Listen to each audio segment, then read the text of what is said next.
Who are the most overrated, overhyped NFL teams entering the 2024 NFL season? What's going on, football fans? It's Mitch back here with another NFL video. And in this video, the most overrated teams in the NFL, at least in my opinion. The teams that are getting overhyped. The teams that people can't stop talking about. But I'm here to stop the noise. I'm here to halt the hype. So if that sounds good, Gronk spike the like button. And if we get 100 of those Gronk spikes of the like button, I'll do something I've never done. Rank the top 5 players on all 32 NFL teams in one video. So, if you want that list, or those lists, Gronk spike the like button. Now, it's time to discuss the teams that are simply getting too much love this offseason. The teams that are a little bit overhyped. And the teams that probably you need to stop hyping up, bro. Like, let's be fair. Let's be honest. And let's begin with a team that I honestly don't even want to say is overrated, but quite frankly, they are. The Atlanta Falcons. I'm sorry, Ultra. I'm sorry, Wave God. I'm sorry. But your Falcons are overrated, bro. And why are they overrated? Because everybody thinks they're going to make the playoffs and win the division. Are we sure about that? Are we sure about that? I just don't know that the Atlanta Falcons are really the best team in this division. Do I like the hires of Raheem Morris and the overall staff? Zach Robinson as the OC intrigues me. Do I love the pickup of Kirk Cousins to elevate over a Desmond Ridder, who was arguably rhyming with his name, starts with an SH. He was bad. Let's just say that, okay? Kirk Cousins should be a lot better. Bijan in year 2, Drake London. I just discussed how Kyle Pitts is their most overrated player, but boy, am I excited for him to actually have a quarterback. Maybe he can prove me wrong. One of the best offensive lines in the league. But notice how I'm going through the team, and I'm discussing what I like about the team, but I have not brought up a single defensive player. Now, you know me, I don't necessarily like one-sided teams. I don't necessarily like teams that lack a balance. And yes, the Falcons' defense did get a bit better last year. But let's be fair, I felt like they had the best defensive coaching they've had in seasons. And that defensive coach is now gone to Jacksonville, a reason I think Jacksonville is underrated. And I perhaps do not expect Raheem Morris to elevate this defense quite as much as people think, because they were already elevated via coaching. So, how much can they really be elevated when they don't have a lot of talent? I mean, the Falcons don't have a lot of pass rush in general. Let's just go through the depth chart, bro. Who's leading the team in sacks? 40-year-old Grady Jarrett? David Onyemata, who's not much younger? Caden Ellis at linebacker? Lorenzo Carter? Arnold Ebiketie? I think that's how you say his name. He was actually pretty good last year. But really? I mean, is Braylon Trice as a rookie going to come in there and light up the box scores with sacks? Who is leading the team in sacks? D'Angelo Malone?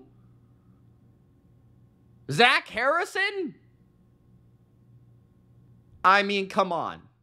This team, this pass rush, this front seven is locked and loaded and making the playoffs?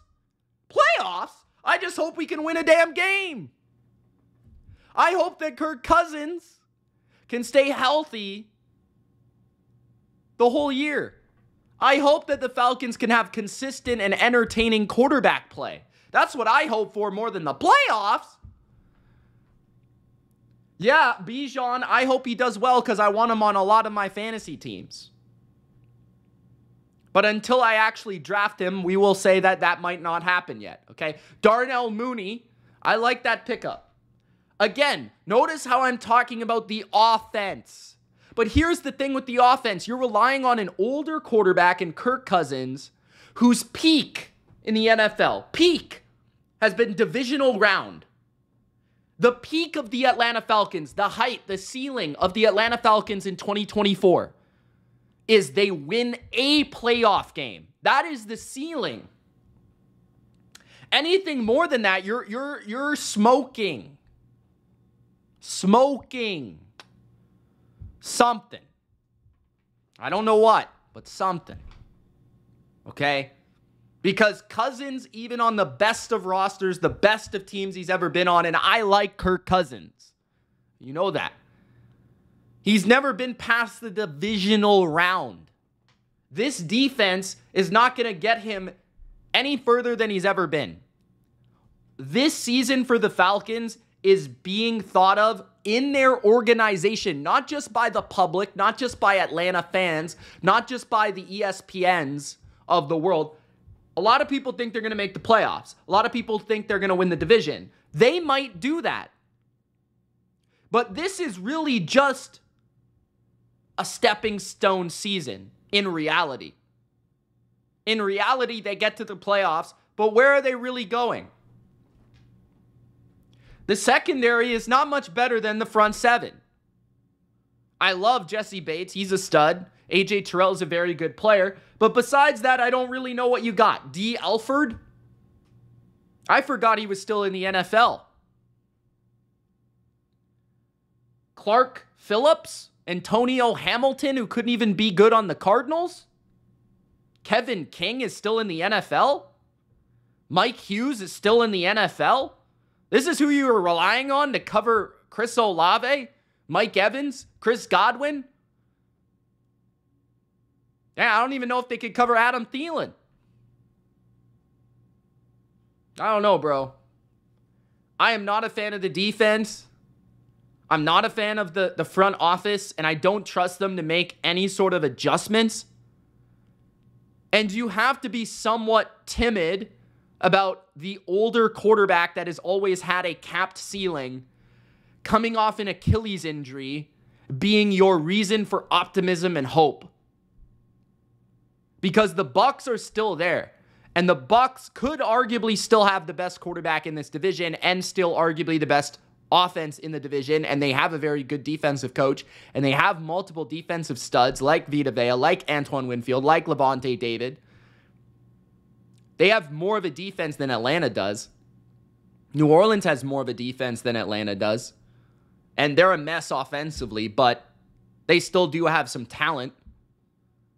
So I don't know, man. Like, yes, I think it was needed for them to go get Kirk Cousins, but I honestly don't feel like they fixed enough of the defense for me to really be sold that this team is winning the division and they should be favored in the division. I think that's disrespectful to especially Tampa Bay. But I just don't see Atlanta on that level of being like, okay, they're there now. You understand what I'm saying, bro? Okay. Atlanta. Overrated. The Baltimore Ravens. I'm sorry. There's always these Baltimore Ravens fans in my chat. And every single time they say, bro, you're hating on the Ravens. And little do they know that I've always respected the Ravens. As a Patriots fan, the Ravens have given the Patriots and the dynasty and Tom Brady and Bill Belichick over the last 20 years of me being a football fan, they gave them some of the toughest matchups and toughest games that we have ever seen. And they beat them and they knocked them off multiple times when it mattered the most. One of them was to get to a Super Bowl and win the Super Bowl on Ray Lewis's last ride. So I have no ill will towards the Ravens, especially considering they drafted Zay Flowers, who I love. I love Lamar Jackson. I'm a fan of many of their players.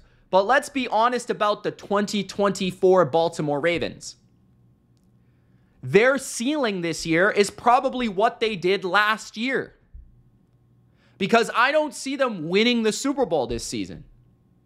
And if you think that they're going to get back to the AFC Championship, they're going to have a number 1 seed in the AFC, I think you're delusional and I think you're dreaming. Quite frankly, I think you're probably a fan. Because Baltimore is worse, objectively, than last year. This division is tougher. Joe Burrow is back. The AFC is really tough, top to bottom. You think you're going to be number 1 seed 2 years in a row, coming from the toughest division in the NFL? You think you're going to win multiple playoff games in this conference with this team? You just lost Pat Queen, Geno Stone, Jadeveon Clowney. You lost the best defensive coordinator in the league, Mike McDonald. You lost multiple offensive linemen, Morgan Moses, John Simpson. The list goes on, guys. Even Odell, you lost him too. You think this roster with an average receiving core? Yeah, Mark Andrews, healthy. That's great. You still got Isaiah Likely. Zay Flowers should take a step forward. Yes, you added the big king, Derrick Henry. That's fantastic. And Keaton Mitchell, he's probably going to be back. So there are aspects I like offensively. But Rashad Bateman, I've never seen a more overrated player in my life. Nelson Aguilar. Offensive line is extremely suspect. The offensive line last year was one of the best they've had in years, especially in the Lamar Jackson era. And now you've got the often injured Ronnie Stanley at left tackle, a couple suspect guards in Voorhees and Cleveland, a rookie potentially at right tackle, and the very, very good Tyler Linderbaum at center. But I'm worried about the offensive line. And therefore, I'm worried the run game won't be as good. I'm worried the protection won't be as good. The receiving core, to me, is just average, maybe a little bit above average if you factor in tight end talent. But can Mark Andrews now stay healthy? Can Lamar stay healthy again? Right? Last year was the rare exception where Lamar actually stayed healthy for an entire season. What happens if he misses not even the whole year, but let's just say 4 games? That might push you to 3rd in the division or missing the playoffs. Or, in a best case scenario, a wild card spot where you're having to travel on the road to places like Buffalo, Kansas City, Cincinnati 3 weeks in a row in a playoff run. It's just not doable. So the offense to me, I don't think it's anywhere near elite. It's good. Still got Lamar. Got some nice pieces, but I think there's enough flaws there to say it's not elite. With, I would say, maybe average play calling, maybe slightly above average. Defensively, you've got a new defensive coordinator. We'll see what Zach Orr does with this defense. But to me, it's not going to be Mike McDonald. The front 7, I think, got a couple studs. Justin Madubuike being one of them, Roquan Smith being the other. I think Trenton Simpson could have a breakout year this year, stepping in for Pat Queen. But the edge position has been a little bit lackluster, and a lot of it has been kind of manufactured by the scheme, the pressure. Are you going to rely on an aging Kyle Van Noy to be your leading sack getter from the edge this year? Guys like David Ajabo, guys like Owe, Isaac, those guys are going to have to step up. because I don't think Van Noy's going to have a 9 or 10 sack season this year. Right? Broderick Washington, Michael Pierce, those are run stuffers. You do have solid interior depth. You do have good corners. There's no denying that. I like the Nate Wiggins pick. I think Marlon Humphrey can still play at a pretty high level. Brandon Stevens is a good player. Kyle Hamilton's a great player. Marcus Williams is a very, very good player. But it's still not the same defensive unit as last year on paper, and it's not the same in terms of the coaching. So rather, they're going to have to go out there and sign a free agent or two, which there's not many available at their weaknesses. There are available guys at like corner, but that's not really a weakness for them. They need a pass rusher. They need disruptors in their front seven. So I kind of feel like the Ravens will still be good. I still think they'll make the playoffs as long as Lamar is healthy.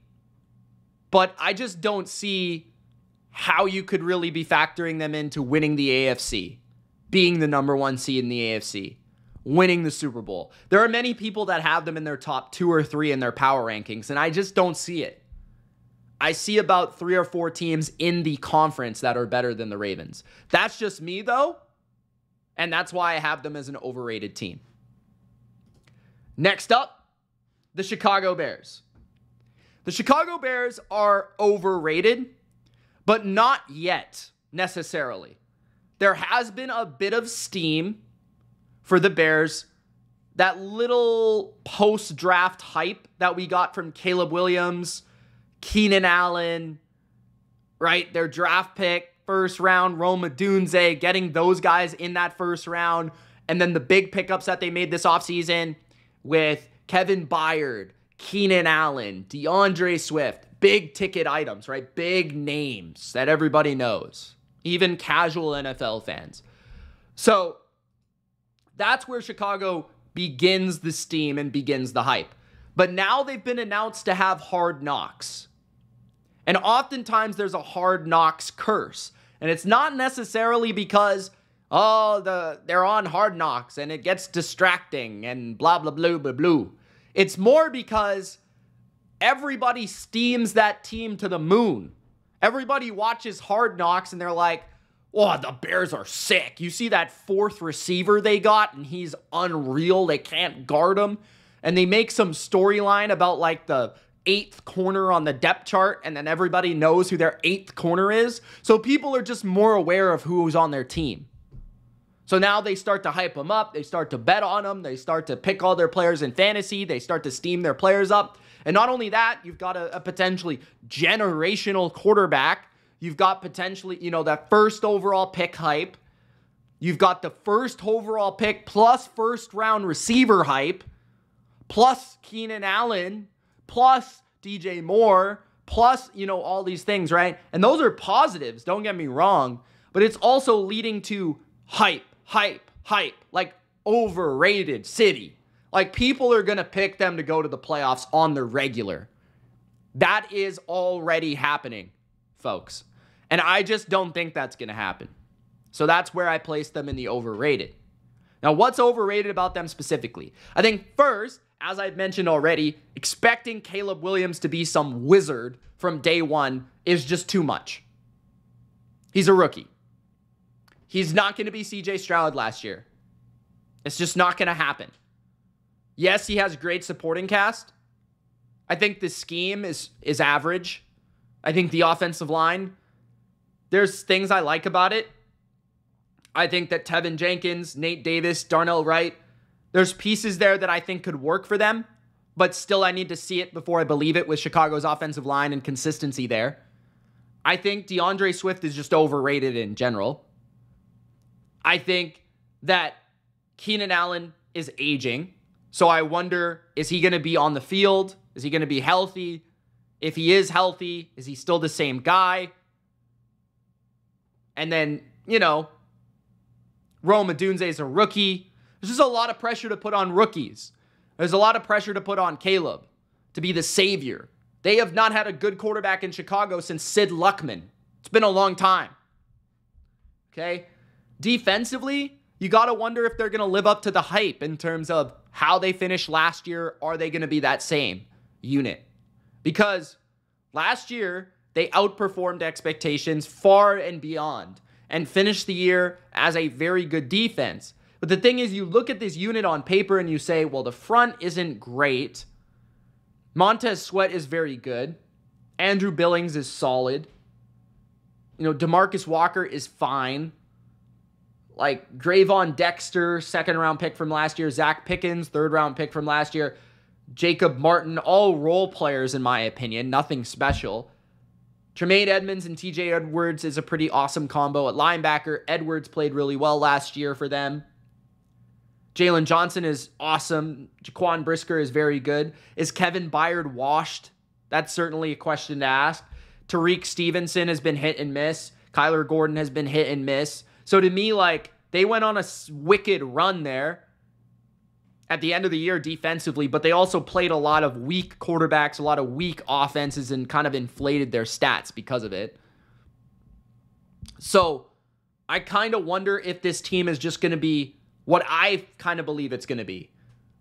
There's going to be high moments and low moments. It's going to be a bit of a roller coaster. It's going to be a young team growing, and there's going to be growing pains.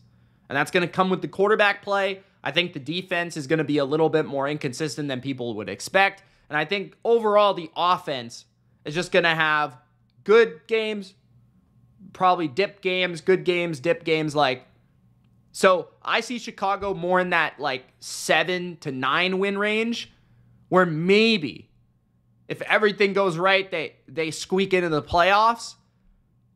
But in this division, with two teams like the Packers and the Lions, it's hard for me to believe that the Bears are going to make the playoffs and win 10, 11 games, which I think people think is going to happen. I think there is a good section of the fan base, of the NFL fandom, that believes that's going to happen. Just because Caleb, and look at these receivers, and all the hype, and the defense finished well last year.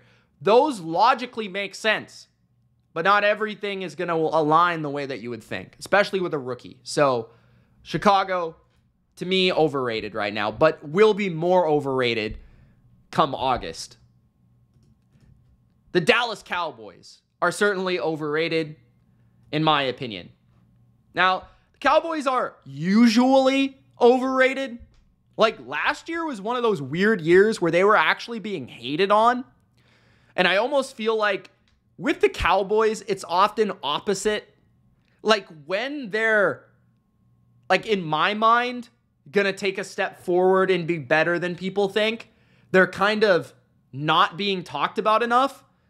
And then when they're overrated and overhyped and over-discussed, they're actually not as good. And that's kind of how I feel about Dallas right now. I almost feel like a lot of the haters have sort of turned the corner on Dallas because of the last couple of years where they've won 12 games and they've made the playoffs. And they're not really hating on them for losing in the playoffs. They've just basically given up and said, okay, Dallas can make the playoffs, whatever, right? But what if they don't? What if this year they're not that good? And there's a variety of reasons to believe that could be the case. I think they're going to be pretty good, don't get me wrong.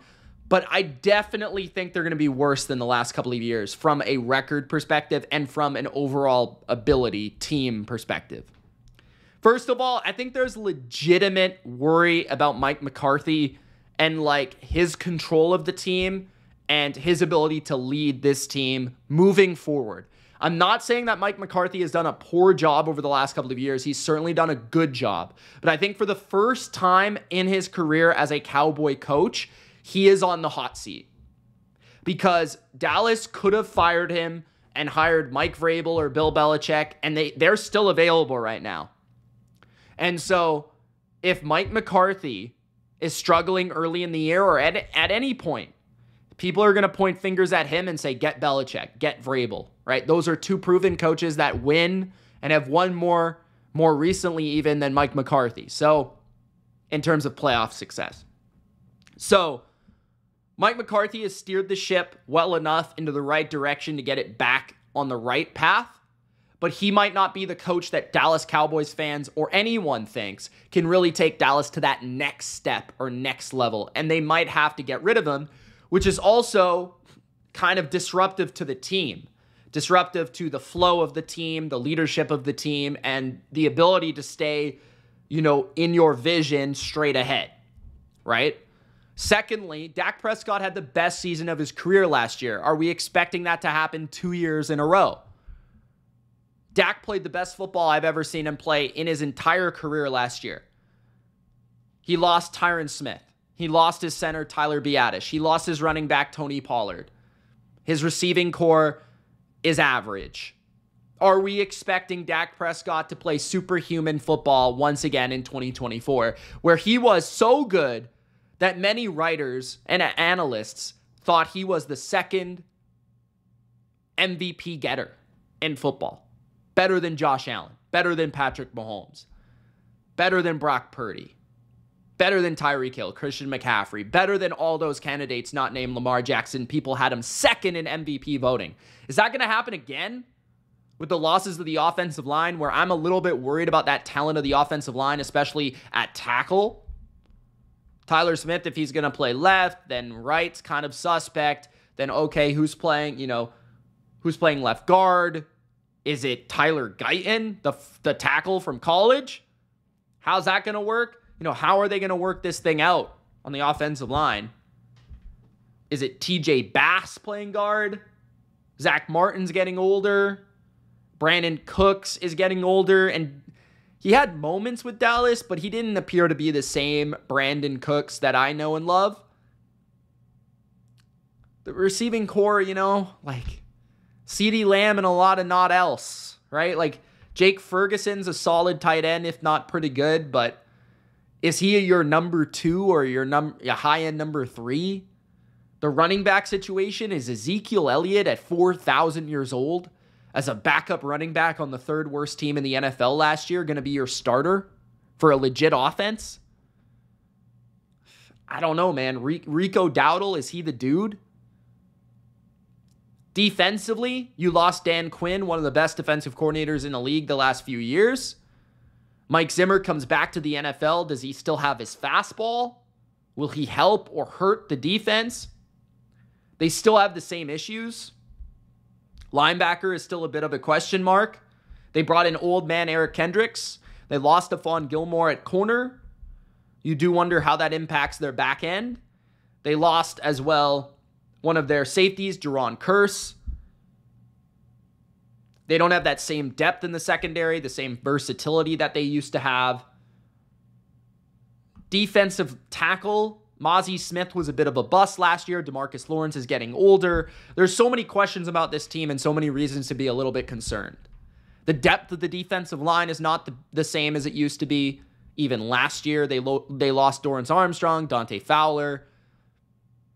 They lost their big run stuffer, Jonathan Hankins, all signed with other teams. So Dallas's depth is not as good. Dallas is clearly worse in certain areas like D-line, offensive line, 2 areas they take pride in greatly. They're not great at receiver. So there's a lot of reasons to say Dallas is probably overrated if you think they're a lock to make the playoffs. Because, based on having Dak, Lamb, Parsons, the key fundamental pieces they have, they should win 9, 10 games. But that's certainly not as good as we would expect because Mike McCarthy's Dallas Cowboys have been winning 12 games. And if you think they're going to win the division, you're certainly overrating them, in my opinion. If you think that they're a lock to make the playoffs, I think you're still overrating them. I think they're in that discussion, but I don't necessarily think they're a lock. I might not even pick them to make the playoffs when it's all said and done. So Dallas is on my overrated list for this year. The Los Angeles Chargers. And this one really hurts to say, guys, because, I'm always doing Chargers all the time, right? But the Los Angeles Chargers are overrated because everybody thinks just because they got Jim Harbaugh that they're automatically going to fix everything that ails this team and they're going to make the playoffs. And they're already the second best team in the division at best, right? So like They're already second best at best. The Chiefs are clearly the best team in the division, and that's not a discussion. So let's throw that away. So they're competing for second in their division, and they were not second last year, despite Justin Herbert getting hurt. I still don't think they would have been second if Justin Herbert played all the games. I still think the Raiders were a better team than them last year, and the Broncos were darn close to as good, if not better, as well. And the Broncos are terrible this year, in my opinion. The Chargers should definitely be better than the Broncos. But the Raiders and the Chargers, I think, is a lot closer than people want to make it out to be. There is so many people, including mainstream media folk, that see Justin Herbert, Jim Harbaugh, playoffs. They forgot that Keenan Allen and Mike Williams are no longer on the team. They forgot that this team is going through an entirely new culture and identity shift. They're changing a ton of personnel offensively at receiver. And the defense is not very good from a personnel standpoint and was not a very good defense last year. So could the improvement be marginal on defense? Yes. The offense is probably not going to be that dynamic, no matter really what you do, because they just don't have great players. Other than Justin Herbert, they just don't have great players. Rashawn Slater is great at left tackle. Joe Alt maybe could be great, but he's a rookie at one of the toughest positions to play in football as a rookie tackle. Right? Who is their leading receiver? Is it rookie Ladd McConkey? Is it first-round bust Quentin Johnston? Is it Joshua Palmer, a number 3 from the last couple of years, who I like, but I've liked as a number 3. DJ Chark has been around the NFL now 2 laps. He's like a number 3 or number 4. Who is their leading receiver? Their tight ends are not much better. Parham, Hurst, Disley. Their running backs, again, signed to 1-year contracts. Nobody really wanted them. Gus Edwards, J.K. Dobbins, former running back, Raven retreads. The interior offensive line is not great. Bradley Bozeman was a street free agent practically, got cut by Carolina. The guard position is not good. Zion Johnson has not lived up to the hype yet. The offense is just a Herbert and asking him to be Superman, pretty much. And then you're hoping that you can get a run game because Greg Roman is a good run game coordinator. But his pass game is extremely limited, so you wonder how that will flow and jive with a Justin Herbert. Will they run the ball too much and therefore, keep games too low scoring and actually put their defense on the field more often, which is actually going to hurt them because their defense is not very good? Joey Bosa never plays. The defensive line is mid at best. That's being kind. I like Morgan Fox, and I don't like a lot else. Poona Ford was a backup on Buffalo last year. I don't know, man. Khalil Mack was great last year. Are we expecting him to be as good as he was last year? Their secondary, I think Christian Fulton was terrible in Tennessee last year. Could he bounce back? Maybe. Jasir Taylor is not great. Derwin James is slowing down, it feels like. Linebackers are still suspect. So there's just this team, a lot of people that are talking about the Chargers, they just don't look at the team. They don't look at the depth chart. They don't pull up our lads. They don't do the due diligence of saying, okay, what's actually good about this team? Let's stack it up with the rest of the NFL. And this is where a lot of fan bases, a lot of people that get mad at me, they don't quite understand the perspective I'm coming from with this stuff. When I say a position group is weak, I'm not saying it's weak objectively from a personal stance, or subjectively, I should say, from a Mitch stance of this is how I feel, this player plays this player. I'm comparing it to the rest of the league. So when I say your defensive line is weak, I'm comparing it to the Raiders. I'm comparing it to the Chiefs. Your interior defensive line is worse than the Broncos. Your edge rush could be good, but is Joey Bosa actually going to be playing? The corner position is average for the league standard. The offensive line is pretty good, but the receivers are faulty. The running backs are often injured, especially JK. So I don't know, man. Herbert and Harbaugh is not going to just save everything. So to me, if you expect the Chargers to make the playoffs, I think you're crazy in this conference, personally. I think they can be a competitive, fun team, but I don't think they're a playoff team. Certainly don't.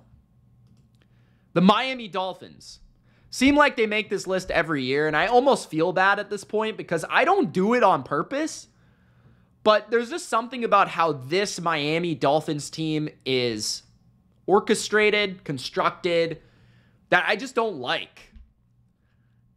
It's a lot of big names. As I'm recording this video, they just signed another big name, Marcus May, at the safety position. I don't know how many old men they need to sign at safety. Maybe they saw Jordan Poyer play during camp and they said he's no good anymore and they had to sign another safety. So they're bringing in another old man, Marcus May. Maybe that's what their decision was. Maybe they wanted a little bit more hybrid ability between Javon Holland, Jordan Poyer, and Marcus May. I don't know. Maybe they wanted that extra layer of depth. I'm not sure. But this team is not as good as the team last year in Miami. It's just flat out not as good on paper. The offensive line is way worse. Connor Williams was a stud center, like really good player. And hopefully he can get back to the NFL sometime soon. Robert Hunt was one of the best guards in football. He got paid as such. Both players are gone. They're replaced by Aaron Brewer, one of the worst centers in the league, and Robert Jones, who I don't even really know who that is. I'm just going to be honest. Isaiah Wynn is hurt half the time. Teron Armstead is also hurt half the time. The offensive line is a disaster. Austin Jackson has never been good. Tua looks like he just lost 50 pounds and he's going to get crushed. He got a new haircut. I'm not a fan. Okay, the running backs are fast. I get it. But where are they running to if the offensive line can't open up any holes? The receivers, they added Odell Beckham. Oh my goodness, that's fantastic. It was great. That would have been great in 2017. But it's been 8 years. It's been a while since OBJ was OBJ. Okay? Jalen Waddle can waddle his ass, to the damn blue tent. The guy's always got a hamstring tear or a hamstring pull or his groin hurts or his head hurts or something. I don't know. But Tyreek, how much longer is he going to be the best receiver in the damn league? Like, are we just going to continue to expect Tyreek Hill to bail out Tua? Are we going to continue to allow Tyreek Hill to do nonsense in the offseason and do stupid crap and then come back and play football? Like, how many more times is he going to do something stupid and just people let him get away with it? I'm just saying. Okay? Defensively, the D-line, not as good. You lost one of the best defensive tackles in the league. I like that you picked up Tart.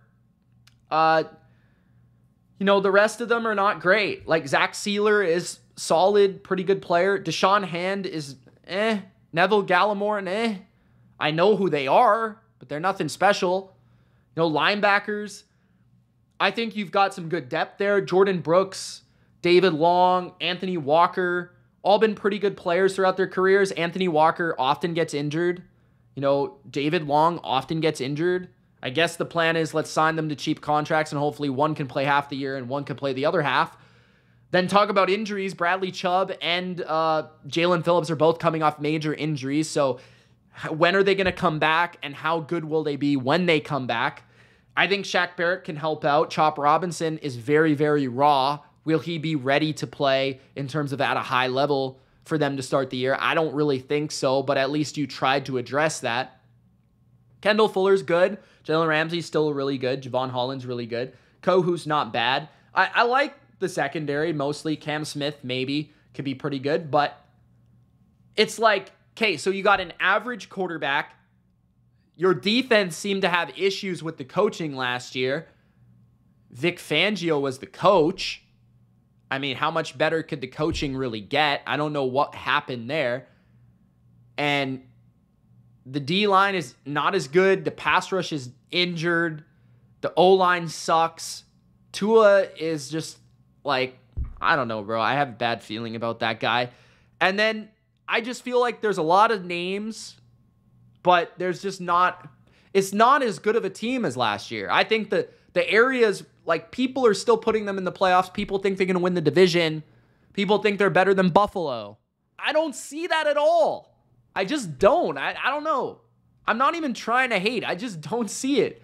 Like, Miami is just not, Buffalo's got a better O-line. Buffalo's got a better quarterback. Buffalo's got a more proven track record. Buffalo's probably got a more consistent overall defense. Especially, I just know what I'm going to get from them. Like, Miami has a lot of talent on paper, but there's also areas where there's clear deficiencies that scare the heck out of me. So, I don't know, man. I think Miami's like the third best team in their division. I'm sorry.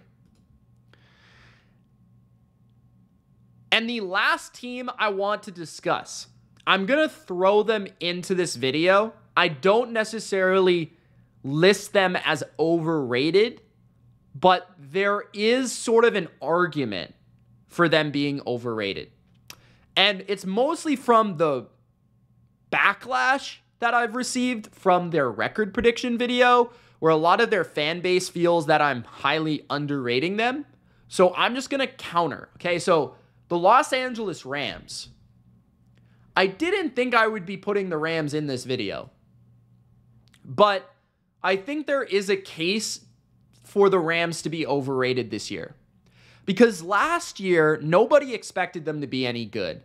And they pretty much reworked their entire team, and it was a marvel of coaching from offense and defense. Stafford had one of the best seasons of his career. Puka Nacua came out of nowhere and was unbelievable. Williams came out of nowhere and was unbelievable. And Aaron Donald was still there and really good. Now, I understand Rams fans saying, okay, you know, yeah, we lost Aaron Donald, but we added Braden Fisk and Jared Verse, and we still got Kobe Turner and Bobby Brown and Ernest Jones, and we did get better in the secondary with Darius Williams and Cameron Curl and Tre'Davious White, who, by the way, probably play 4 games. But, like, I don't know, man. You just don't replace Aaron Donald like that.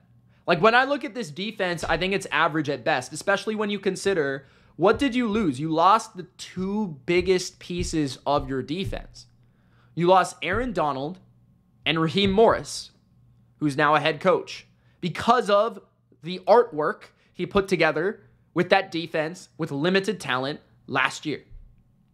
Now, some people may counter that, okay, it's Chris Shula, you know, NFL legacy name, Shula, right? Maybe he'll be a great coach. I won't put it past him.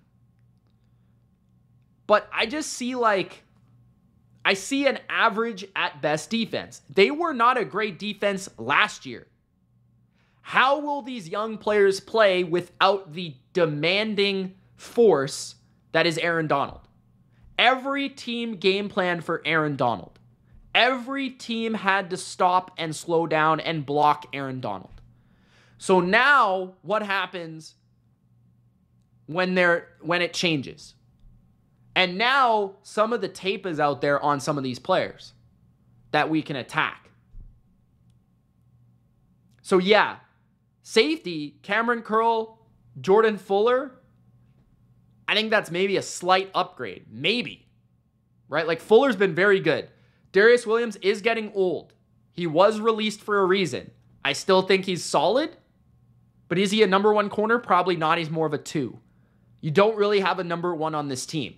Tre'Davious White is, I don't know what he's going to be. He's coming off multiple Achilles tears. Right? Like, Jared Verse as a rookie could be pretty good, but are we expecting, you know, TJ Watt? Probably not. Linebacker outside of Ernest Jones is a bit suspect. Edge rush outside of Jared Verse, who's a rookie, is a little suspect. So the defense, average at best. The offense, great coaching, great scheme, improved offensive line. 100% agree with all those points. Now, Rob Havenstein is like 1,000 years old. Is he still going to be playing at a high level this year? That's a question. But my biggest question is more so the status of Cooper Kupp and Matthew Stafford. Are these guys going to be able to sustain their level of play the whole year? That's what I'm worried about. Because last year, my biggest concern about the Rams was not their talent, was not the coaching, was not the quarterback. It was, can Stafford stay healthy?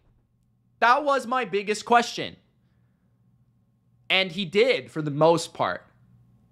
Can he do it again? Because 2 years ago, the reason they were no good is because Stafford got hurt. So, like, I'm concerned that a lot of people are just plugging them into the playoff mix, not really considering what the flaws and the concerns were before last year.